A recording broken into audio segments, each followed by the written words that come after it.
Normally, when I say I'm outside, people usually expect me to be in a fair, maybe even layman somewhere, but I don't think they expect me to be at Hope Church. And that's exactly where we are for today's episode of Positive Pulse.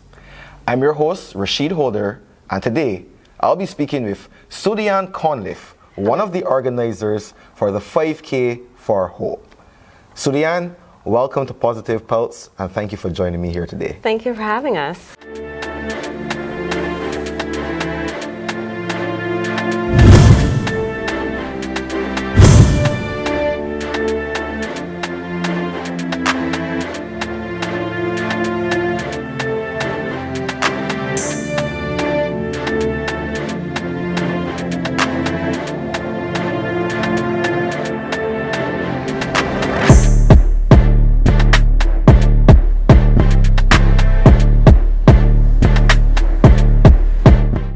By definition is the feeling of expectation for a certain thing to happen.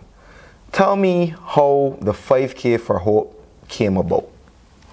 Well, we recognize that people face challenges in all aspects of life. You know, life can be lifing. Yeah, very much so. And hope builds resilience. It encourages people to overcome challenges in a healthy way. Yeah. It's a catalyst for change. And we feel like this event, 5K for Hope, would be able to allow us as individuals who participate together in oneness in an event such as this, to be able to spread that sense of community, spread the theme of hope to our nation for oneness. So Sudian, who came up with the idea of doing a 5K? So we wanted to come up with an event that would promote the theme of hope, not only in our community, but throughout our nation. Yeah.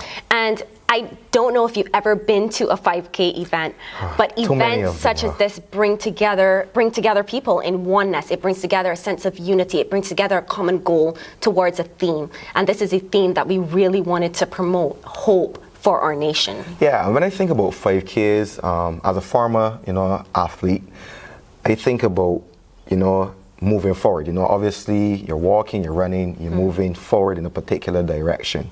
And I guess that may have been one of the things that, prompted the organizers to, come up with this idea. We're looking at developing youth, looking at developing people, and as you said, as a community, you want to move forward. So what has the response been like in terms of, persons looking to participate in this initiative?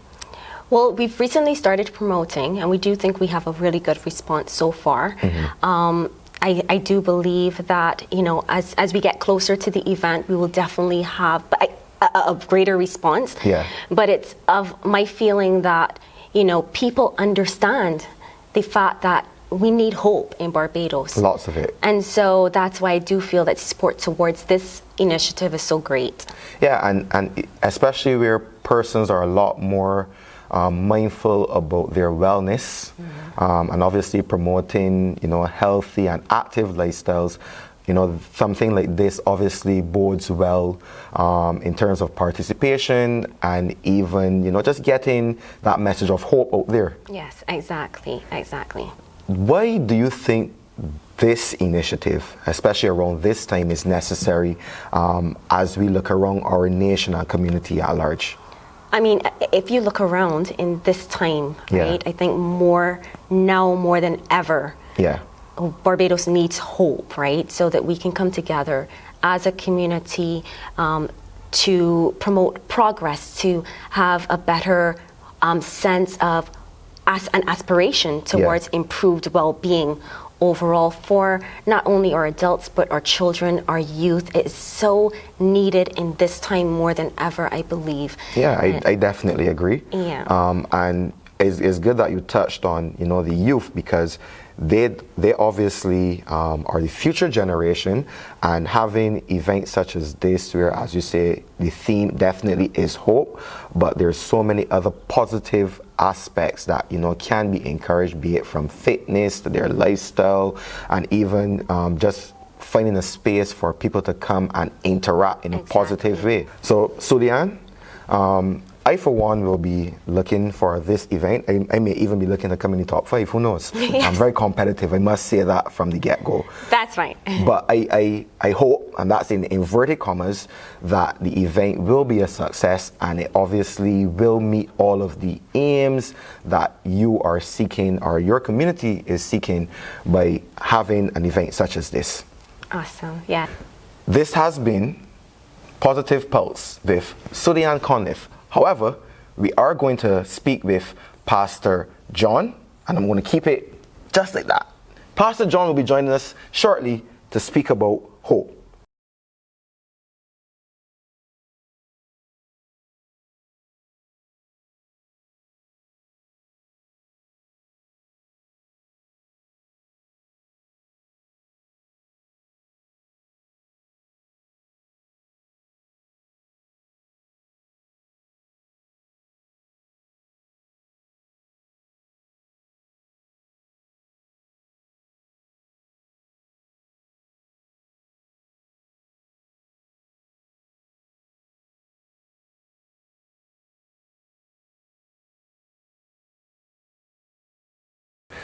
So, as a continuation for our Hope Initiative, I'm going to be speaking with Pastor John. Everybody knows Pastor John. I don't have to say anything more. He is a singer, radio announcer, pastor. I'm not sure what else he has underneath his belt, but he's going to share that with us today on Positive Pulse. Pastor John? You can call me John. Just call you John. Yeah, you can call me John. John, thank you so much for joining us here on Positive Pulse. And we're going to get straight into the nitty-gritty of Hope Church. And That's fine. What does Hope Church aim to do within their community, or the community, I should say? Well, firstly, what we prioritize is creating a space where people feel that sense of community. Mm-hmm. We believe that persons need to know that they are loved, that they're respected, and that regardless of what walk of life, what you've been through, that there's a group of people who may not know your story, who may not know you, but love and respect you. And so we place that as a high value. We believe that relationships are one of the most valuable things we have as human beings. Wealth, money, even time are things that, well, we don't get back time, but it comes and goes. But the impressions that we make on the lives of people, we believe that those live on forever, regardless of the moment. So I may never see you again, but I get the opportunity to serve you, to bless you, or just to connect with you, and it may have a lifelong impact. So we prioritize that here, and we take that culture, and it's my hope that we take that culture wherever we go. So it's essentially you're a beacon of hope then. Yeah. Wherever you go, as you put it. Wherever we go. So we start here, where we are building a community, building a family, but also those who then are released, who are then commissioned to go do that at work, do that at school, do that in their communities. It's the old saying where we are not simply doing church in the four walls, within the four walls, but not just that. We also don't want it to seem as though a person has to come to church on Sunday morning. It is my hope, you spoke with Sudian earlier, that the Sudians out there, that the spaces they occupy at work or in their communities, their spaces of influence, that they're making a difference and really, really bringing hope, bringing life. We actually stand, or one of our significant values is that as a community, we are voices of hope. Correct. Now, before I came into the church, I saw a sign that said Hope Counseling Services. Yes. And in speaking with Sudian earlier as well, she would have mentioned that there are different things that the church does to impact their community. Can you share some of those initiatives with us? Definitely. So Hope Counseling Services is an arm of the ministry here. I myself, I am a psychologist in training. I should complete my studies pretty soon. But I'm also a counselor. There are a few other counselors within the church, and we prioritize the mental health, the psychological well-being of our members. Yes, we are a church, and yes, we are interested in the spiritual development. And yes, we are interested in how your morality and your character is being played out, not just inside, but before men. And not just before men, but primarily inside. But we also recognize that sometimes people need Jesus and therapy too.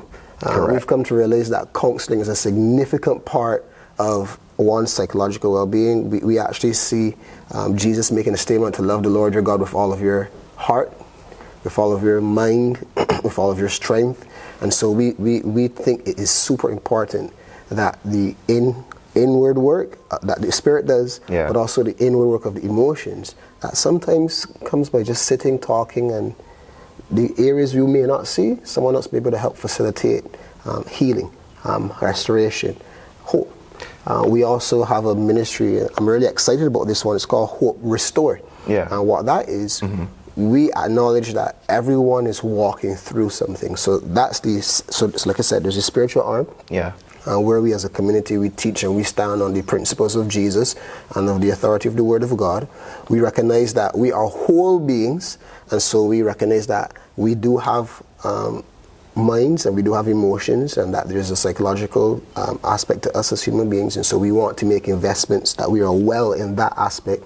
But we're also human beings, we have physical bodies, and there are some persons who, for whatever reason, may not have the means to provide for themselves, whether it be food, whether it be bills, whether it be necessities, common necessities. And there's an arm of the church where we are invested in meeting those needs. Why do you think it's important, especially in today's society, to have this sort of impact within your space and your community? I think it's essential because as human beings, we crave firstly relationships.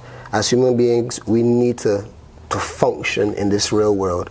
And it's kind of like a vehicle being driven without servicing and making sure that it's well taken care putting of. Diesel in the vehicle.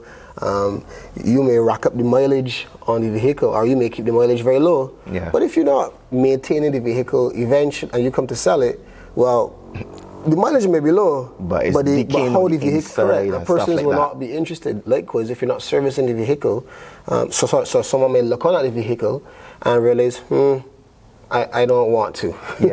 But also, more importantly, the vehicle may not be serviced regularly.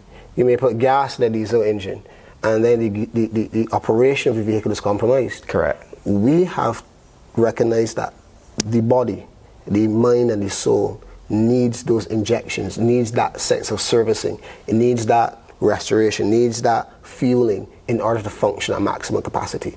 I believe to ignore your mental health, but focus on your physical and spiritual health will be a significant compromise. We believe to only focus on your spiritual health and your physical health, but not your mental health, there will be compromises, in all three of them are essentially important.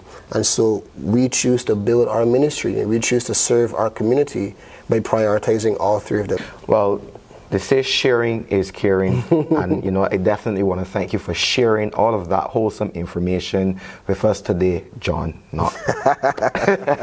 You're definitely doing some wonderful work here at Hope Church, and I trust and hope that as time goes by, you will continue to build on the yeoman's or continue to build on what you've been doing here, and definitely make wonderful contributions not only to your society but to the larger communities and nation at large. Right.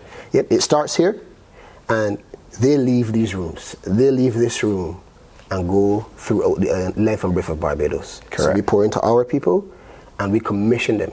Now go pour into the rest of the island. Well, I am definitely going to pour into some hopeful and positive messages from today going forward. I'll hold you to that. Thank you. Please do.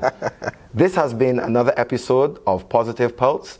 I am your host, Rashid Holder. Thank you for joining us.